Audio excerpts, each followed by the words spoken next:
Astaga, perjalanan udara punya banyak aturan sendiri yang ketat dan misterius. Jangan tutup jendelamu, lipat meja nampan, tegakkan sandaran kursi, dan jangan coba-coba buang air sebelum lepas landas. Hah? Apa yang terakhir tadi? Wow, kenapa kita dilarang memakai kamar mandi sebelum lepas landas? Dan apa yang akan terjadi kalau kamu mencobanya? Baik, mari kita mulai dari awal. Kamu tiba di bandara terlalu awal dan mulai berjalan-jalan untuk menghabiskan waktu. Kemudian, kamu masuk ke kedai kopi bandara dan menyeruput cappuccino ukuran besar. Jangan banyak-banyak, nanti kamu menyesal loh. Apa yang terjadi biarlah terjadi. Sesuai dugaan, setengah jam kemudian, kamu mengantre untuk naik ke pesawat dan tubuhmu mulai memaksa untuk membuang semua cairan yang telah kamu minum tanpa pikir panjang tadi. Apa saya bilang? Biar saja, pikirmu. Aku akan ke toilet setelah tempat dudukku ketemu. Dan begitu kamu menemukan kursi, menaruh barang di kabin pesawat, dan saat ke belakang, yang kamu temukan hanyalah tanda di toiletnya menyala merah. Tunggu, pasti ada yang salah. Pesawatnya belum terbang. Mereka mungkin cuma lupa membuka kunci. Tapi sebelum kamu sempat bilang ke pramugari, lorong pesawat sudah terlanjur dipenuhi penumpang lain dan kamu harus duduk. Sambil menunggu, kamu memutuskan untuk bersantai sebentar. Tanpa ragu, kamu menurunkan sandaran kursi dan rebahan. Tak lama, kamu melihat seorang pramugari bergegas ke arahmu. Mas, kursinya tolong ditegakkan lagi ya. Aduh, memang apa salahnya bersantai sebentar? Padahal kamu sudah bayar tiket. Ada banyak alasannya. Saat ini, kursimu yang diturunkan mencegah penumpang di barisan belakangmu untuk duduk. Selain itu, kalau terjadi kondisi darurat dan perlu ada evakuasi, kursimu akan menghalangi mereka keluar dengan cepat. Dan jika kursimu diturunkan saat pendaratan, kepala penumpang di belakangmu bisa terbentur belakang kursimu.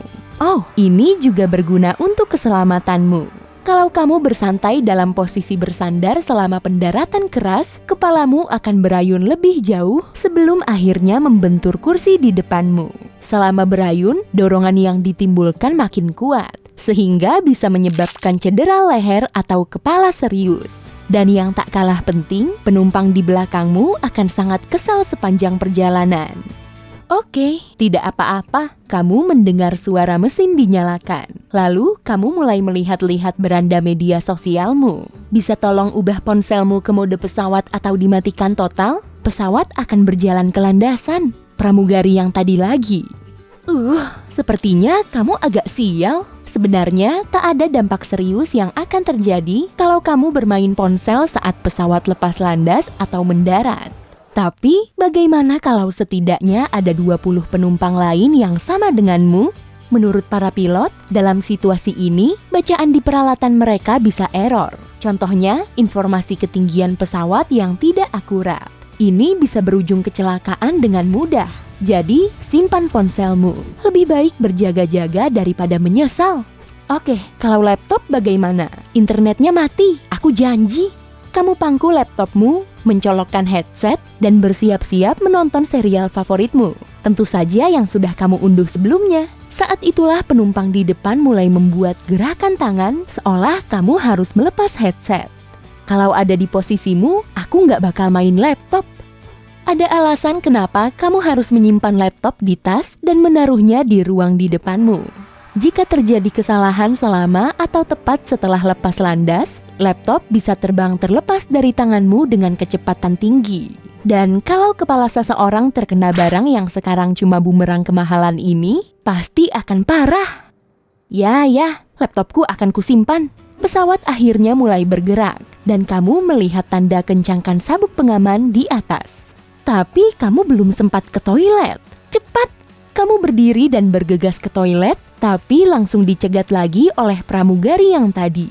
Lalu kamu merasakan pesawat tiba-tiba berhenti. Maaf, bisa kembali ke kursi Anda, duduk dan pakai sabuk pengaman? Dia terlihat jelas sudah hilang kesabaran kepadamu. Dengan merasa bingung, kamu kembali ke kursimu. Apa larangan ke kamar mandi sebelum lepas landas ini ada hubungannya dengan cara kerja toilet pesawat? Rupanya bukan. Kita cuma tidak bisa memakai toilet berisi air seperti di rumah. Karena jika memakai jenis itu, sedikit guncangan saja akan membuat airnya terciprat. Kakus di pesawat menggunakan metode vakum yang menyedot sangat kuat. Saat kamu menekan tombol sentor, katup akan terbuka dan sedotannya akan mengirimkan semua tabunganmu ke tangki khusus. Vakum ini pada dasarnya tercipta berkat perbedaan tekanan udara yang besar di ketinggian. Tekanan tinggi di dalam kabin mengisap apapun yang ada di mangkuk toilet dan mengeluarkannya ke tempat bertekanan rendah. Jadi itu alasannya. Karena di darat tidak ada perbedaan tekanan, maka tidak bisa disentor. Tidak juga. Pesawat punya generator yang bisa membuat ruang hampa sendiri saat ketinggian pesawat tidak cukup tinggi. Jadi, apa larangan ke toilet ini dibuat untuk menghemat energi? Pikirkan ini. Untuk berjalan ke landasan dan lepas landas, jet jumbo memakai energi yang cukup untuk menyalakan sekitar 4 juta laptop. Kalau beberapa penumpang menyentor toilet, dampaknya takkan besar. Seluruh larangan ke toilet ini sebagian besar ditujukan untuk keselamatan. Pesawat tidak bisa ke landasan kalau seseorang meninggalkan kursi mereka atau tidak mengenakan sabuk pengaman.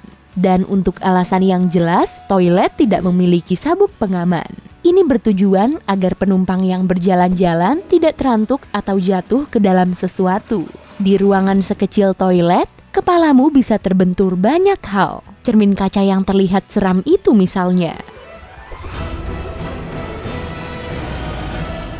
Itu sebabnya, jika kamu bersikeras memakai toilet sebelum lepas landas, pesawat kemungkinan akan berhenti total, dan semua orang di kabin harus menunggumu.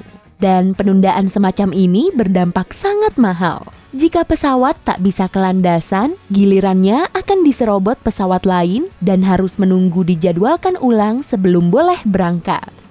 Dengan maskapai apapun kamu terbang, mereka semua punya aturan ini. Bahkan pernah ada penumpang yang diusir dari penerbangan karena bersikeras ke toilet saat pesawat sudah berjalan ke landasan. Satu-satunya celah yang bisa kamu gunakan adalah saat terjadi tarmac delay. Jika ini terjadi, awak kabin harus mengizinkanmu ke toilet jika perlu.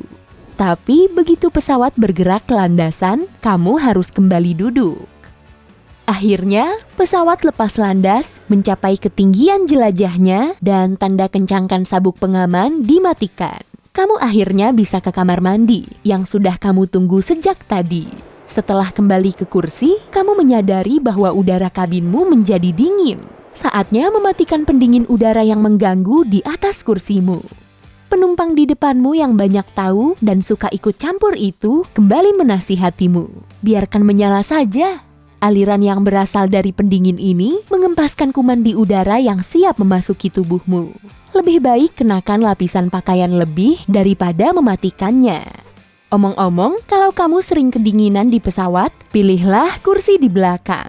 Aliran udara mengalir dari depan ke belakang kabin. Saat udara dingin mencapai ekor pesawat, suhunya tak terlalu dingin lagi. Tapi kalau kamu ingin menghirup udara paling segar, pilihlah tempat duduk di depan.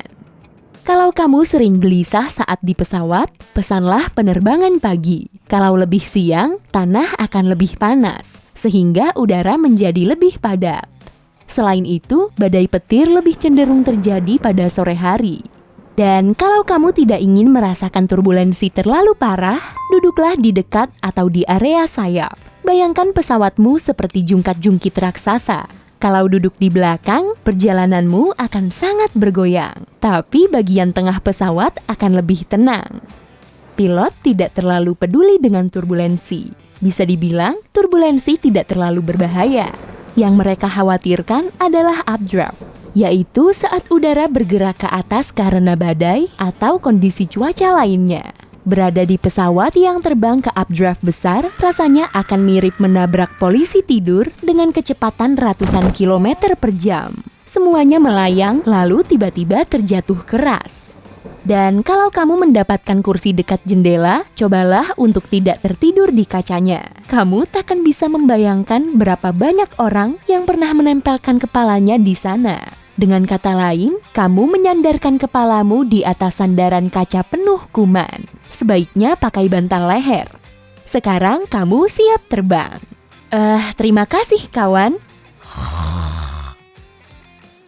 Hey, jika kamu belajar hal baru hari ini, klik tombol suka untuk video ini dan bagikan dengan teman. Berikut beberapa video keren lain yang pasti kamu suka. Cukup klik video di salah satu sisi layar, dan ingat, tetaplah di sisi terang kehidupan.